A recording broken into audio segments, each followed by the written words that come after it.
The 4 times God opened the waters according to the Bible. First, Moses led the people of Israel out of slavery. But before them stood the mighty Red Sea, and behind them the roar of Pharaoh's army. There was no escape.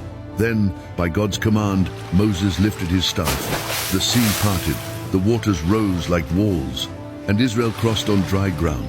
When Egypt tried to follow, the sea collapsed over them. As written in Exodus 14:21-28, God made a way where there was none. Second, Joshua was called to lead the people into the Promised Land. But the Jordan River, flooded and fierce, stood in their path. God gave the order. The priests were to carry the Ark of the Covenant ahead, and when their feet touched the river, the waters stopped. A wall of water rose far away, and the riverbed became dry. Once again, Israel crossed safely under the power of the same God who opened the Red Sea. Third, the prophet Elijah knew his time had come to be taken into heaven. He took his cloak, rolled it tightly, and struck the waters of the Jordan. And just as written in 2 Kings 2-8, the waters parted before him. He and Elisha crossed without getting wet, a final miracle for a prophet who walked with God.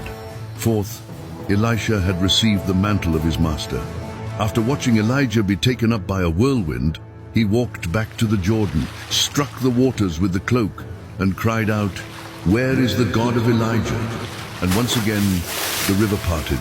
The waters obeyed. It wasn't once. It wasn't twice. 4 times the waters opened. Because when God opens the way, not even the sea dares to stand in his path.